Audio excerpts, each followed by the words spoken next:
Thank you for tuning in to today's episode of Inside Austin's Agenda. I'm your host, Grace Reeder, and today we're sitting down with Austin City Council member Chito Vela. First and foremost, thank you for doing this. I love that we get to have a little bit of a longer format because I'm always doing interviews with you that are like 2 minutes long and then you got to run back to council. So I appreciate you being here. No, it's a pleasure to be here, and I really appreciate you not just having me on, but just having council members on to talk about city issues because it is complicated and it's sometimes better to get away from the soundbite kind of platform. That's right? the goal. So we're going to jump right into talking about caps and stitches because right. I don't know how you all aren't thinking about that 24/7 right now with that huge vote next month. Talk a little bit about, first and foremost, for people who've not been following that, what's going on. Yeah. And let me start with I-35, right? TxDOT is going to rebuild I-35. It's really all through Austin, but for these purposes, from the river north all the way to 290, this irrelevant stretch of it, and through almost that entire portion, they're going to bury I-35. So instead of right now where it's over the highway and you see that kind of the overpasses, over different areas, it's going to be completely submerged. It'll pop out around 51st Street. It'll kind of come back to more or less what it looks like right now. The TxDOT burying the highway gives the city and the University of Texas the opportunity to build highway caps, which are really just going to be kind of huge bridges that connect either side of the highway or connect over the highway and create basically just a little bit of usable land. And we've worked with TxDOT to identify areas where these would be possible. The first area is between Cesar Chavez and 4th Street, and then another area would be between, I think, about 4th to 7th Street. Then 11th and 12th Street can hold a cap. Then we get to the University of Texas cap, which is going to be kind of between 15th and MLK-ish around there. And then up on 38th Street, the city has an opportunity to build a cap essentially from 38th Street all the way up to the red line where the train crosses I-35 right there just before Airport Boulevard. This is a big deal. I-35 has a very negative history in the community, both in terms of the divide it created between East and West Austin, and just from traffic and noise and pollution and light pollution and everything like that. And so the opportunity to kind of bury the highway that has divided Austin for so much of its history and reconnect communities across that area is one that I absolutely want to take advantage of. So the decision that City Council has to make, there's kind of two decisions. One is, do we want to build what I would call the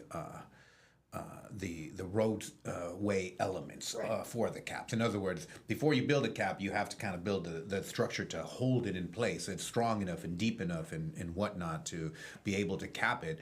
So first we have to decide where we want to build kind of the roadway elements. Then we have to decide where we want to actually put the caps. The rub is that if we don't build roadway elements for a certain location, then we can never cap in that location, and never's a long time. Right. So my number one interest in this is the roadway elements. It's going to be extremely expensive. I think the estimates right now is to do all of the work for us to put all the roadway elements and put all the caps. 1.2 billion, in that range. I can't remember exactly. Obviously, that's too much money for us to swallow in one bite. We cannot just do all of the work, but I want to make sure that we future-proof things so that at the very least, we're building the roadway elements for all of the caps. Then let's see what we can do in the short term to actually build a cap. The first cap, the one that we're most likely to build would be that Cesar Chavez to 4th Street cap. Right. So, have you all heard back on that cap from the federal government on whether or not the city's going to get $100 million to help out with that? We have not. Okay. There's still no confirmation on the status of that grant. And just to back up a second, it was announced, but we have not actually signed the contract Okay. that would kind of commit the funds. Even then, with everything that's going on, I'm not even sure how much that would really put everything to bed. But we definitely want to get some guidance. We need to get some guidance from the federal government with regard to what's going to happen with that money. If we get the $105 million, then I think we start talking about that will mostly cover the cost of the Cesar Chavez to 4th Street cap. That's the area that it's for. If we get that money, then I think we start talking about the one just up the way, Right. the 6th Street cap, right? And we kind of take it from there. If we don't get that $105 million, it's hard to see us in the short term doing much more than, like, let's say, one cap plus roadway elements, that kind of thing like that. But we don't know what Austin's going to look like in the future. We don't know what's going to happen. And the mistake that we've made in the past has been under investing in infrastructure. We're knocking down our convention center right now because we built it too small. 25 years ago, we're basically building a second airport at the airport because, again, we built it too small. In other words, the decisions that we've made looking back has been that we've gone too small with things. We need to be more ambitious. We need to be able to get ahead of the curve from an infrastructure investment perspective. And that's where I think we just absolutely have to do all of the roadway elements in looking to the future where Austin is a much larger city with big buildings along, right next to and around the cap. So that kind of vision of the city. And I would add one more thing. I know this is like already a long answer. Sorry. Okay, it's long form. That's Sorry, what you said, right? I've been involved in this quite a bit. There's just great opportunities for what the areas around the caps could be. I think about 6th Street, that's just as an example, right? There's that Wendy's drive-through, right across from downtown on 6th and 35. That is a very underused parcel. That really could be, a downtown building. There's no reason that shouldn't be or couldn't be someday down the road, a 30-story building. There's 2 gas stations right next to that drive-through. Both of those are extremely underused land that if we put that cap in place, my sense would be that the area around that cap is going to really pop. That's what we've seen in Dallas with the Clyde Warren Parkway. We've seen that in virtually every city that has built a cap. They've seen a lot of development come around that area. And, big buildings, right? Big property tax checks to the city. And that goes to pay our police and our firefighters and our EMS, and it supports our parks, and it supports all the programming that we want to do. So I'm a big supporter. Right. Of course, the rub with other city council members, with the public perhaps, is that price tag, that $1.4 billion price tag when it's all said and done. And the city of Austin is working to put together a comprehensive bond package for voters in 2026. There's only so much that the city of Austin can borrow. So I've asked you this question before, but I think it's worth asking again. How much do you think it's appropriate to take away from that comprehensive bond package in what you ask of potentially voters for this project? Yeah, I would answer that by saying the roadway elements have to be built. The caps a much more flexible bond, but for example, again, we have lots of needs. We have watershed has needs, and we have parks needs, and we have all kinds of needs in many different areas. The thing that's unique about the 2026 decision is that we can fund watershed in a 28 bond or a 2030 bond or whatever the case may be. But if we don't decide to build those roadway elements in 2026, it's over. We can never go back and undo that decision. This is a generational opportunity, something that's transformative of the city. I don't want to pass that opportunity up. Like I said, there's lots of bond cycles. There's going to be future opportunities to pay for parks and to watershed and transportation and all those things. We miss this opportunity, we shut it down forever, and so that is driving my urgency around the matter. I just want to make sure we don't miss that opportunity. So we mentioned one federal grant that you all are already looking at is potentially no longer receiving. We also learned last week or the week before about a $50 million grant that would have helped protect infrastructure from flooding. Where are you all at with hearing where some of this money, whether it's going to come to the city of Austin or not? There's just a lot of question marks around that. Just to throw another one in the mix, we got a Solar for All grant from the federal government. It was a partnership with lots of different areas, but Texas got a big chunk of money, and Austin got a big chunk of that money, and we're just not sure. I mean, we're moving forward with it, but we're just not sure ultimately, how much is actually gonna come to the city. I would say that thinking about the budget, thinking about plugging gaps in federal funding is a major priority for me. I mean, it wasn't, 4 months ago, but it's a priority now. So we, for example, Austin Public Health recently announced that I think they lost about $15 million. I can't remember the exact amount, Yeah, it but was 15. Yeah. a number of grants have been canceled. A lot of those were related to vaccines, Right. And to essentially kind of making sure that a lot of them really making sure that kind of hard to reach populations are vaccinated. That's important.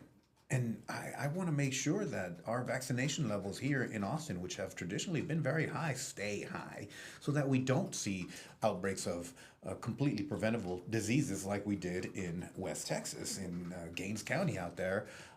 So those, I know we can't, we don't have the resources of the federal government. We can't plug every hole that appears in the budget, but we're going to have to try as best as we possibly can to plug those gaps with local dollars. We also know that the American Rescue Plan Act funding is coming to a close, which was planned prior to this administration, but those also create significant gaps specifically for the city of Austin in addressing homelessness. So between that and what's coming down with federal grants, how do you go about prioritizing what holes need to be plugged? I would say that, again, let me kind of step back just a moment and put kind of my priorities to the side, and I just had a town hall last night. We had about 40-50 people there, and think about what we hear from the community. Mm-hmm. Homelessness is absolutely at the top of the list. It is probably the number one issue that my constituents raise to me, not just like in the office, but just when I'm out and about in the community. So we need to continue to provide resources for our homeless services, trying to get people off the street. And so, for example, the marshalling yard is one of the things that we're funding right now with the expiring ARPA funding. It's about $9 million a year, and about 300 people, staying at the marshalling yard right now. That's got to continue. I mean, I'm not going to close the marshalling yard and send 300 people, into the streets. Absolutely not. And so I would say that we just need to continue to invest resources into those priority areas, and we need to continue. In particularly, I think a lot of the homeless services funding that is through ARPA, we're probably going to have to pick up at least a good chunk of that in the city budget. And my sense also would be that, in other words, status quo is still not enough. There's still a lot of folks out there, and so we're going to have to look at how we can continue to invest, for example, in permanently supportive housing and street outreach teams and any kind of different strategies to make sure that that we're taking care of folks as much as we possibly can. And the other area I would say is probably public safety, broadly speaking, is another kind of area that we're going to have to really just continue to invest in. Uh, so we talked about money coming from the federal government. We've also heard from other city council members that they're hearing a lot from their constituents on policy from the federal government. I think probably deportations is the one that City of Austin folks are reaching out to us most about, and that other council members have said their constituents are reaching out to them about. Someone who's previously an immigration attorney, I assume you're getting a lot of those questions. Oh yeah. Can you talk about sort of your response to that? What it is that the city can and can't do? The city, and I got to give props to my predecessor, Greg Kassar, and previously Mayor Adler. You know, they went through this. We've been through this rodeo before in 2017 during the first Trump administration, and the city, from the city's perspective, what we can do, they largely aligned city policies to be as pro-immigrant as they could be. We're continuing to look at those policies and make sure that if we need to kind of tweak them here or move it there to make sure that it's accomplishing the goals that we want and it's protecting our local immigrant community, then we can do that. But I think the city is largely kind of ready. We are, I think our policies and procedures and all that are, I think, as pro-immigrant as they can be, given the Texas legislature, given federal laws. You know, we're doing everything we can within the law to be as protective and supportive of our immigrant community. And I 100% supportive of that. The one area, again, thinking about funding, would be, I know that some of the immigrant serving organizations here locally are also going to lose substantial federal funding. Right. And that's another area where, again, I mean, we do not have unlimited funds, but we may need to provide some additional resources to our local immigration, legal services, nonprofits. We're going to talk shortly about what's happening in council next week, but we're going to take a break really quickly, and we'll be right back.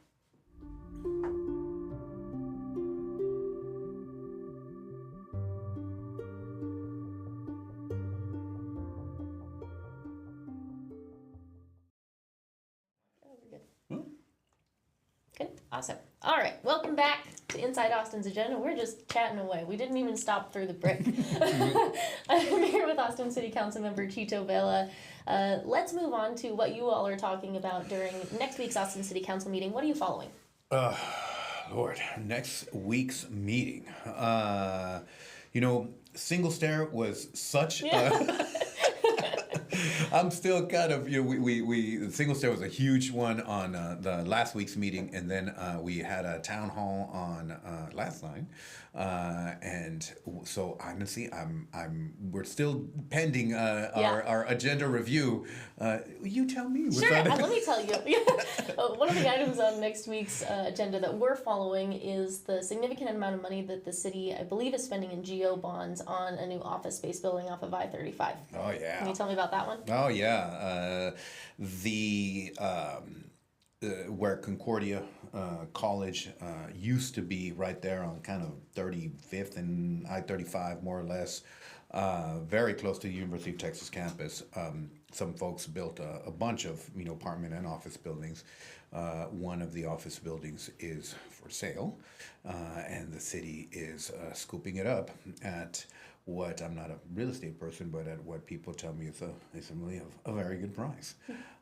So that honestly, I think that's a good purchase. I completely agree with it and will be supporting it.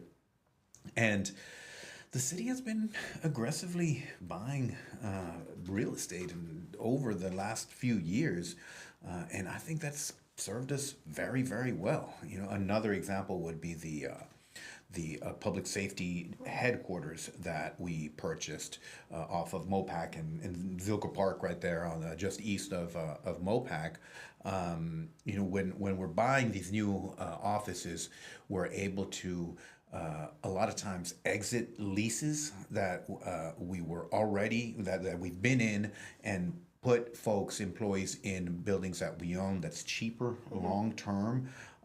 It's better to have your departments together than to have them scattered about in, leases here and a lease there and those kinds of things. And that office in particular is brand new.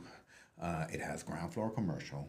It has a huge parking lot, which actually can generate revenue because it provides parking for during University of Texas football games also. So there's a little bit of the possibility for revenue generation as part of the purchase. So I really appreciate staff being so opportunistic with their real estate purchases. I mean, another real estate purchase, thinking about the series of them, was the 8th Street shelter, the former Salvation Army shelter, which the city was able to get, and we own almost that entire block, Right. where Arch is. And again, on the one hand, we're doing something very good in again, thinking about the 8th Street shelter and preserving housing for the homeless. On the other hand, that's future redevelopment possibilities. That's really prime land that the city owns, and maybe a city council of 2050 or 2060 might do something with those. But city doesn't pay property taxes, so we can kind of buy and hold land very effectively, very cheaply, and long term. If we're going to we've got a property tax, we've got our sales tax, we have to be very entrepreneurial about ourselves as a city. When there's opportunities to get into public-private partnership, use our land and create value, create streams of income, I think we've got to do that long term to keep the city financially healthy and strong. You briefly mentioned single stair. I loved your social media video. I stole a piece of it because I was like, oh, that's a really great explainer. Talk about what that is and why that's such an important vote that you all took. Yeah. So single stair, it describes a building that has a single staircase. In Austin, it will also have an elevator. But instead of the dual staircase, the current requirement is that if you have a building above 3 stories, so if you're 4 stories or taller, you need to put 2 staircases in the building, and typically people put one on one side and one on the other side, and then you have a long hallway in between them, and then you just have like all the rooms, kind of like a hotel style, or like most large apartment buildings, you have long hallways with rooms that just face outside on one side. So single stair just allows a different style of building to be built, and they're limited to 5 stories. They're going to be smaller buildings because each story is going to be limited to 4,000 square feet and 4 units. But what you do when you have a single stair building is you can put the apartments each apartment is a corner apartment, and they're going to have windows on both sides. They're more aesthetically pleasing. You have natural light. You can open the windows and get good airflow. You exit the building, and the elevator or the stairs are literally like right there in front of you. And it's probably the cheapest per square foot construction that you can get, because it uses a less land, it uses a little bit less materials, and one of my big goals has been to create options, especially for young families starting out, first-time home buyers, and hopefully the single stair, kind of a 5-story building with 4 units per story, that's 20 units. Hopefully those will be more affordable, more accessible, and these are going to be more like 1,100 square feet, kind of smaller, but big enough for a family, big enough for some folks just starting a family. So we're trying to create kind of real quality, nice housing available for first-time home buyers, and I would add that this is also single stair. We're not the first to do this. Seattle and New York have done it for a long time. Honolulu, British Columbia in Canada, that's Vancouver basically has done it. It's a movement. as fire safety has improved, as the buildings that have become more safe, as the materials have become less flammable, it's given us the opportunity to kind of rethink about how we want to have our fire safety rules. And this is something that has proven safe all over the world. And it was really, really glad to see Austin adopt these new building codes. Well, Esme's giving me the 30-minute whiteboard behind you. That was it? I know, right? We can talk for so long. We barely got going here. But before we do, one of the things that I like to ask city council members, because I never get to ask you all these types of questions at City Hall, is there anything that you wish that people knew about what you do, what's happening at City Hall that you think doesn't get portrayed on kind of the day-to-day? Ooh. That's a great question. You know, a lot of what we do is, I mean, you're talking about the agenda. Before every meeting, we sit down and we review every single agenda item. We divide them up. Everybody has their kind of area, and everybody reviews everything. And so people know there's a lot of them. There's like more lot. than 100. I didn't realize. Yeah. When I got on council, you're thinking like, oh, this is what I want to do. Right. What you do as a council member is you watch the agenda, and you review the items, and you're just trying to provide really oversight and making sure that we're moving in the right direction. So I didn't realize going into it, and I would say that what I would say to folks in the public watching and listening is that so much time is spent just kind of quietly reviewing the agenda and asking questions about it and just trying to stay informed as to what the city is doing and those kinds of things like that. Like I said, that's probably 60 to 70% of what we do is just kind of working the agenda, asking questions, and trying to make sure that we're moving forward. I don't know how you all cover all the items. Even I go do a quick browse through them, and it is 60% of my job, and I don't have to vote on every single one, so it's a lot. Well, it's good staff. Yeah. Good staff goes a long way. Yeah. Absolutely. Well, thank you again for doing this. We have run out of time, which I didn't think was going to happen, but here we are talking about city stuff. Thank you, everyone, for joining us. A reminder that Inside Austin's Agenda airs every other Wednesday at 3 p.m. We'll see you next time.